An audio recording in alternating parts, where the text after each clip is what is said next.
question we would like to discuss today is the difference between concentration, relaxation, and meditation. All these three terms are loosely used interchangeably. So it would be nice to have a discussion on these three aspects which are related to the mind. These are three states of the mind. How do they differ? Let us first hear from my students, and then we can ask the experts who are there in the meeting. I request Vinay and Shravanti to please share their views.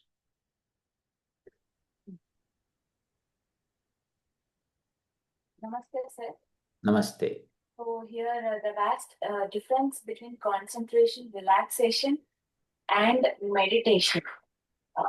If I have to give an example from a scripture, it says concentration and meditation as said as dharana and dhyana. So concentration we say referring to making all our senses pointed towards one topic or one topic or one thing, whereas meditation is about they say it is as dhyana. We continue that process of concentrating for a long time, if we have to tell it in a simpler words. Relaxation mostly refers to physical to mental aspect. Relaxing may also be from a physical point of view and also from mental point of view. Okay. So, Shravanti has said that it is basically focusing the senses on one point is concentration, and it continues for a long time, it becomes meditation. Whereas in relaxation, you use your mind to relax the body. This is in a simpler term. She has also quoted Patanjali. Let us hear from Vinay. What do you think, Vinay? Sir, as per Patanjali, Patanjali have explained, Sage Patanjali have explained that in Ashtanga Yoga Shlokas, Dharana and Dhyana. Dharana is the example for the concentration. Like we used to concentrate particularly in one part, that when we are focusing exactly on one particular thing, which is the main thing for concentration. When we have to meditate for dharana, during the process of meditation, we have to imagine that we are also be in the state of that thing or that example. When we take the symbol of Om, we used to be, we are getting close to that symbol of Om. During that process, we realize that the relaxation will be from mentally and physically will be there, and concentration also will be towards the state of Om. That's what the concentration and meditation. So Vinay brings in one more point. He says that in the process of meditation, you start becoming one with the object. You start merging your consciousness with the object, whereas in the process of concentration, you are simply focusing on it. Let us hear from Bhashamila. Concentration. Difference between concentration, meditation, and relaxation. So meditation, like dhyana, which is the aspect of effortless practice. So to get into that effortless practice, initially we have to go with dharana, which means bringing all our conscious to the one point. But before coming to that, we have to do the one aspect called as pratyahara, where withdrawing our senses to one point and making that, drawing our attention from the externalness and making a point externally. And for that, we need effort. But later, we have to internalize that. Means, I was sitting casually, now I'm aware of the surroundings. But I'm talking to you, which I withdrawed all my things to your talk. Like that, not even talking, sitting in a silence and getting my thing to one point and then internalizing it is dhyana. But in the part of relaxation, we might be aware of things that we need to initially consciously aware, relax our body, and then we might go. But there is a thing that we have to come back or something like that. Dhyana is like that. It is a beautiful thing which we feel very much relaxed better than this. Okay. First, Okay. Bashmila brought in one more dimension. She said that there is also a movement from external to internal in dhyana. And she said that meditation can be much more deeply relaxing than just focusing, or using the concentration to relax. This is the question I would like to ask students. Which category would you put Trataka in? Trataka is a relaxation, Trataka is a concentration, or Trataka is a meditation? What do you say? One by one, you can answer. sir, it has all three aspects. Yeah, to be honest, first we relax. Before practicing Trataka, we go for eye exercises. That is actually relaxing the eye muscles. So then we concentration. There is a focused attention when we pay for the candle or any object we are using for Trataka. So we are concentrating. Later in the state of Trataka, last part of the Trataka, we actually meditate because we are internalizing the object and we are visualizing it, so which is in one of the component of meditation. So, Shravanti says that all three are done during Trataka. What does Vinay has to say? Sir, during the practice of Krataka, first we have to withdraw our senses, like Pratyahara. Dr. Bashmila have said how the Pratyahara, we have to withdraw our senses from external sources towards the whatever we have to concentrate in the light we are practicing. From there, we have to, after practicing of eye exercise, we have to concentrate on one particular thing. That is what dharana. Dharana. And then we have to imagine that we are also practicing in the state of one with that. We have to internalization of that imaging, that light imagine. That's what the meditation. So Along Vinay with says that, that all the three are happening here. Basically, he says that when you are externally focusing, it is concentration. When you close your eyes and imagine the same candle inside the mental space between the eyebrows, there you become one with the candle. That is the dhyana. Let us hear from Bhashmila. Sir, I agree with both Dr. Shavanti and Dr. Vinay. I'm talking it in Patanjali perspective, but I also agree that with the perspective of Mandukya Upanishad, of the consciousness of Ahuma, the same thing which applies, but it also includes all the three things. So that's from my side. All students say that Trataka includes all the three. B. Hemlata ji has put in the chat box, concentration is focus, relaxation is for reducing stress, and meditation is spiritual focus. Okay, let us hear from the learned sadhakas who are there in the meeting. What is their experience and how would they answer this question? Shobhana ji, please. Good morning, sir. I'm not an expert, but as per my understanding, I think Trataka is more of a concentration, Hmm. and concentration is focusing on one thing without any distractions. So Hmm. that is concentration. Relaxation is both body and mind. I think to get into concentration and meditation, we need relaxation. So Hmm. body and mind relaxation, and meditation is something like the observer observed and the process becomes one, merged. Hmm. Beautiful, beautifully answered, Shobhana ji. You are an expert. Hmm. No, sir. Thank you, sir. Okay.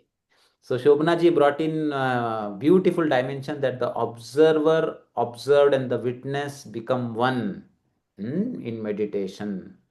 Okay. Let us now see what ancient text have to tell us about these aspects. I asked one question to the students. What category does Trataka come under?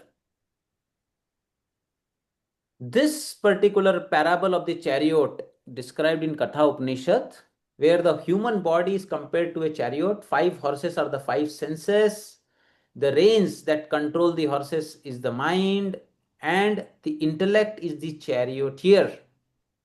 This is the system that we are aware of, but there is a Sakshi, there is an Atma behind. People said that all three become one in this state of meditation. The one thing we have to understand here is that by default, the tendency of the mind is to go with the senses. By default, the buddhi also goes with the mind. If you don't do anything, this is automatically going to happen. Now, to control the horses, control the mind, and hold it through the intellect. See, intellect has a grahita shakti. If the intellect doesn't hold the mind, mind gets loosened up and the horses pull it. So, intellect has to hold the mind, and then first the chariot has to be controlled, and then its better control will happen when the charioteer is able to connect to the rider behind, because the rider behind is the only one who actually knows where this chariot has to go. So to connect to that rider behind, is done through these processes of first relaxation, then concentration, and then comes the state of meditation. For example, Patanjali, when he describes his 8 limbs of yoga, he defines pratyahara as swavishaya asamprayoge. When the mental organs of the senses and actions cease to be engaged with the corresponding object in their mental realm. So, vishaya are the object of the senses. Asamprayoge means not getting involved with them. Chittasya, the mind is not moving towards the external sense objects, number one. Then chittasya swarupa anukaran iva indriyanam pratyaharaha. And what do? You turn your senses inwards, mind also inwards. See, first asana happens, then pranayama happens, then happens pratyahar. So the horses no longer move towards their object. The horses are turned inwards towards the charioteer, towards the rider. This is the process of pratyahara. After the process of pratyahara, only the dharana process happens. Correct? So what is going on here? The fixation or addiction to sensation itself is one of the largest single reason. That is the reason why very few people experience self-realization or their own swarupa. Why? Because the self stands alone as subtler than the senses behind, very subtle. But the mental senses or indriyas experience the outer and the inner both, but the senses are always drawn out. So in the first process, from the outer objects, you shift your awareness to the inner object. That is the process of pratyahar. The next processes, according to Patanjali, if you call concentration as dharana, it is not correct. As Gandhi sir said, concentration is when, see, one state is of random thinking where there are multiple thoughts about multiple objects. When you come in a state of concentration, you have multiple thoughts but about a single object. You can say that I am in a state of concentration. I am getting multiple thoughts about what I am reading, but the object is only one, the book. This is concentration. But many yoga experts, including students, confuse concentration, which is ekagrata, with dharana, which is a very advanced state described by Patanjali. No, concentration is not dharana. That's why this doesn't happen when you look at a candle flame in Trataka.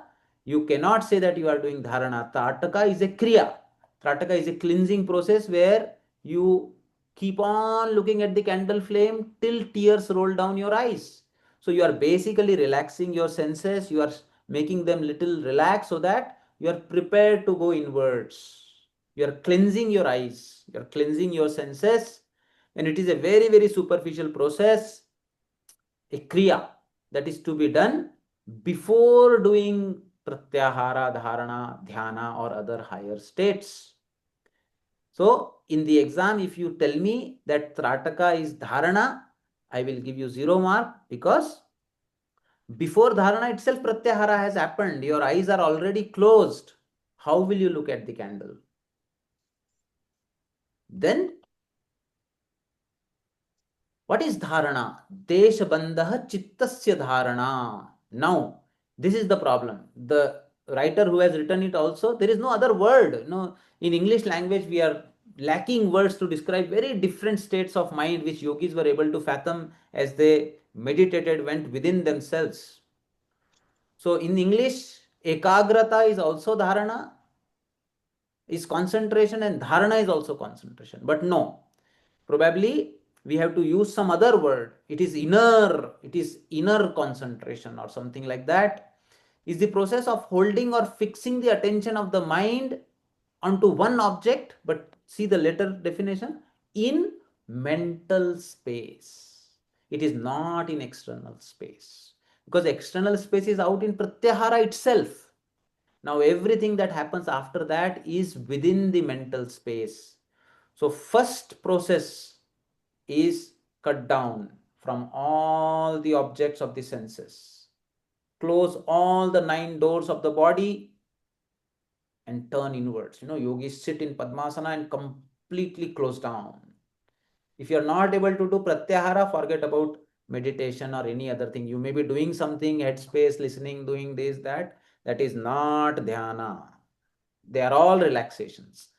Wherever you put your mind somewhere and you are able to let go of all other thoughts, bring it to a focused thing, you are in a way relaxing.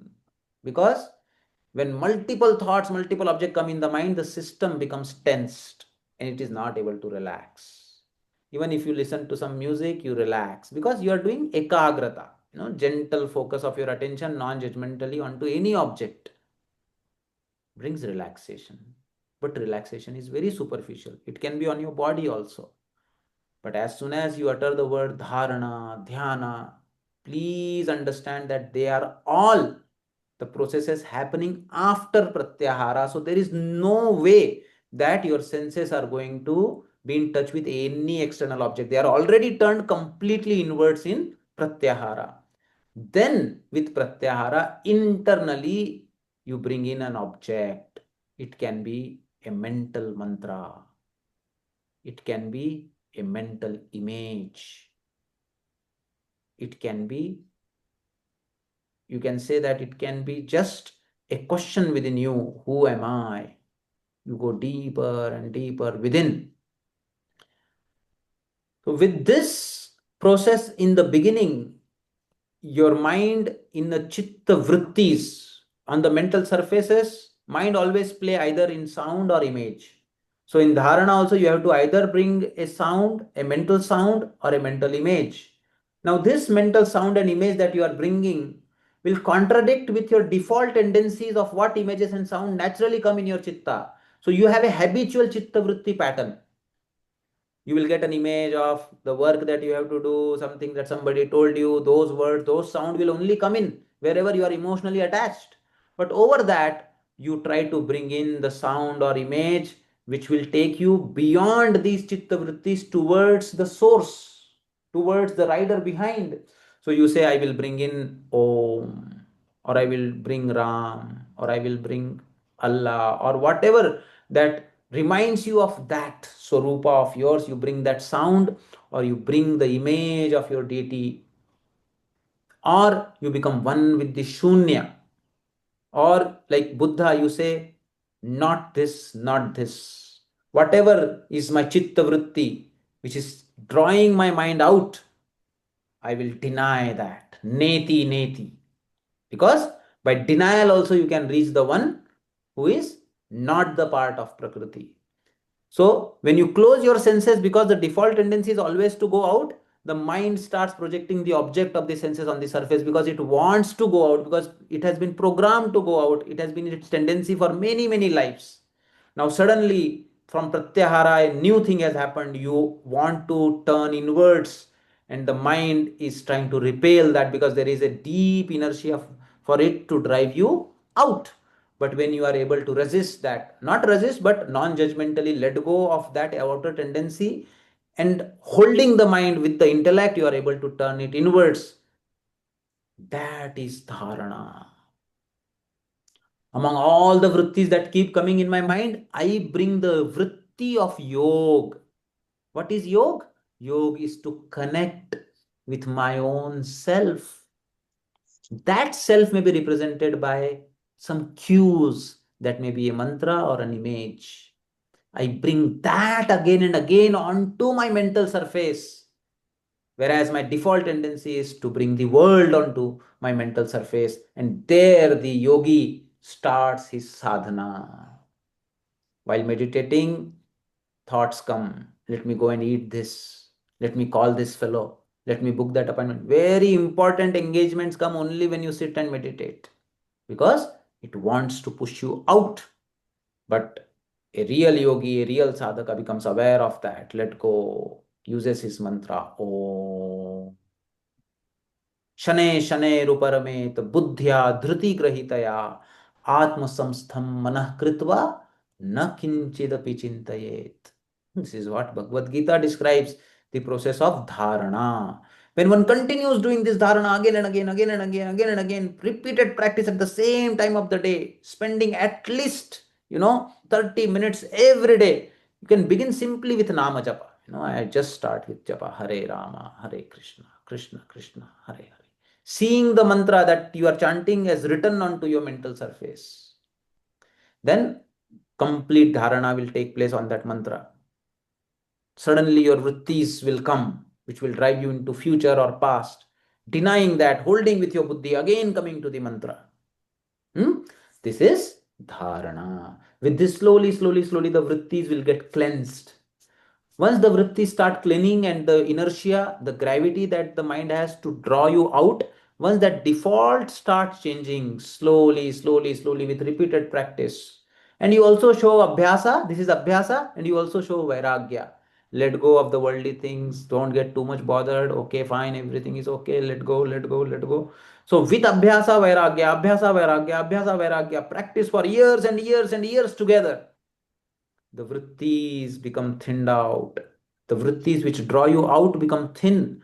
Vrittis which take you in, the yoga vrittis, become more and more dense. That is what Patanjali means when he says yoga chitta vritti nirodha. It means the yoga vritti obstructs the worldly vrittis. Correct? And then when your default becomes turned inwards, then effortlessly you start getting into dhyana. The yoga vritti remains. This has become my default now. Now effortlessly I merge myself with the object of concentration.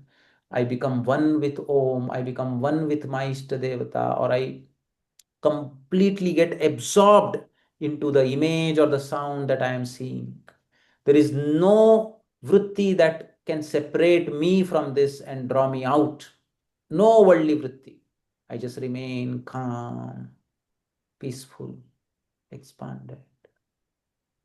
Neti, neti, neti, vast shunya, silence, unperturbed. Now you are getting into dhyana. Tatra pratyaya, the object which is of representing yoga. Ekatanata, continuous flow of consciousness towards that object without interruption, is dhyanam. And then comes the state of samadhi. Tadeva artha matra nirbhasam swarupa shunyam. Observer dissolves, becomes one with the object on the mental space. Then the real nature of your object of concentration is revealed to you. Your Ishta Devata, you have Saguna Sakshatkara. You get nirvana or self-realization or enlightenment, in those states where you completely dissolve and become one with the existence, with your swarupa. That is the aspect of samadhi. I request people in the meeting to please contemplate on these thoughts and try to spend at least few moments in a day where you actually do pratyahara and dharana. And slowly, slowly, slowly, one day, dhyana will happen to you. I pray for that. Thank you. Namaste. Thank you, sir. Excellently explained, sir. Very beautifully explained.